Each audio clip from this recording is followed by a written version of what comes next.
The United Nations has called it the world's worst humanitarian crisis.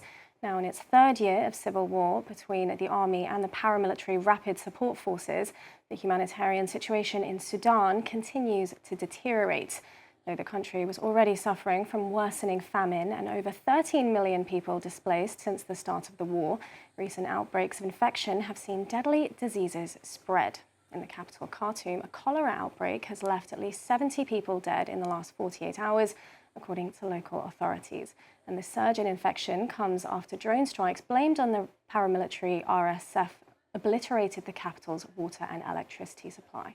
Now, for more on this, I'm joined now by Eva Hinds, the Chief of Advocacy and Communication for UNICEF in Port Sudan. Welcome, Eva, to Daybreak, and thank you so much for joining us here on the programme. Now, you're there on the ground and you're seeing things as they are. Can you tell us a little bit about what the last 24 hours has looked like in Port Sudan? Well, it's a very rapidly evolving situation. It's a very difficult situation in many ways. This is a disease outbreak, so it continues spreading. And it's incredibly critical that we are here on the ground, all hands on deck, and responding as fast as we possibly can.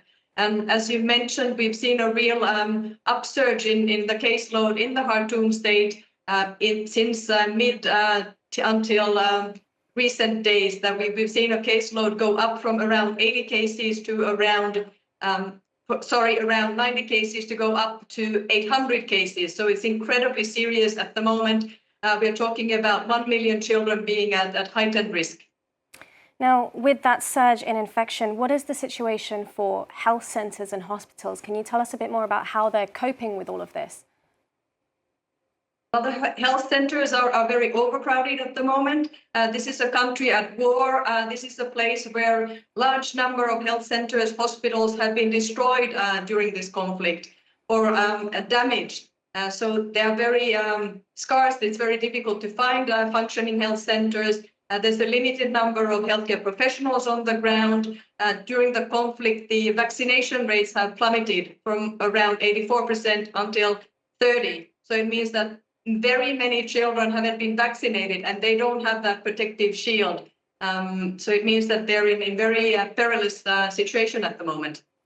Would you say that it's the lack of critical infrastructure like health centres that is really the largest barrier right now to helping children in Sudan? Or is it a mix of... I think it's Sorry, or would you say it's a mix of the displacement, the outbreak? What is the largest issue right now that is facing people, especially children, with the crisis in Sudan? Well, it is, as you say, it's many things happening at the same time. It's more than 5 million children that have been displaced since the beginning of the conflict, and many have ended up in camps for internally displaced. And in these places, there's very limited number of services, limited numbers or lack of water, lack of sanitation, toilets.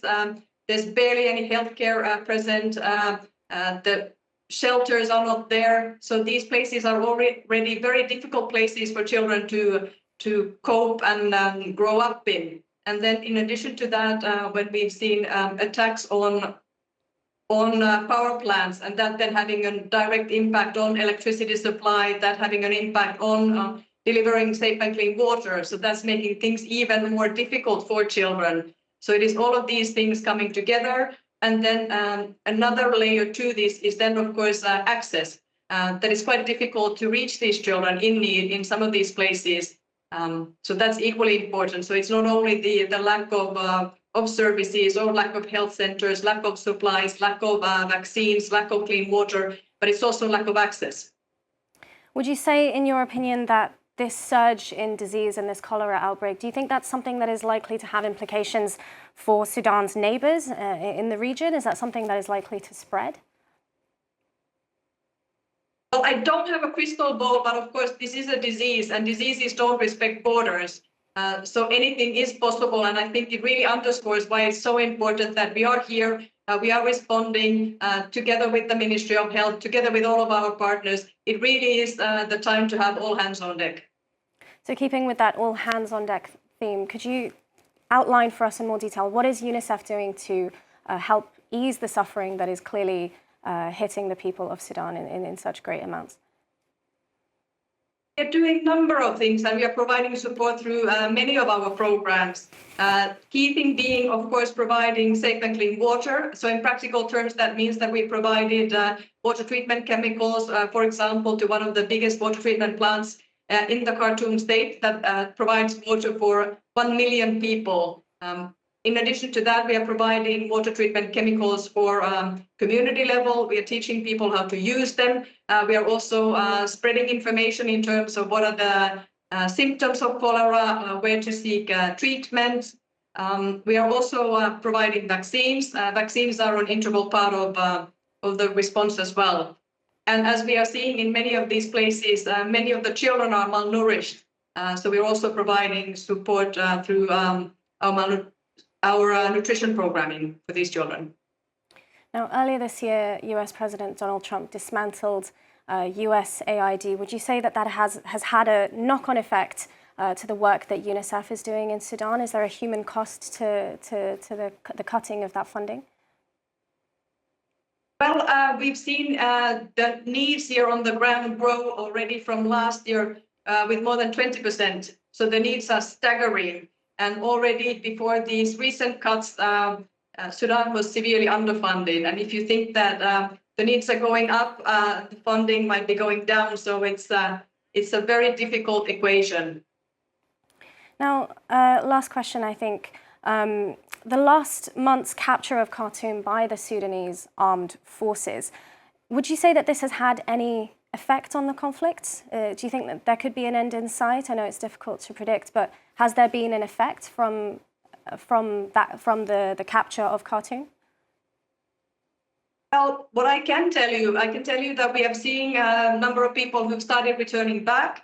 But for many of these people who are returning back, they're returning back to houses and homes that have been destroyed during the conflict. They're in places where there are limited number of services. So that again underscores how important it is that we have access to these places and we do provide them at scale. Thank you so much, Eva Hinds, for joining us from Port Sudan. That's Eva Hinds, the Chief of Advocacy and Communication for UNICEF. Thank you so much.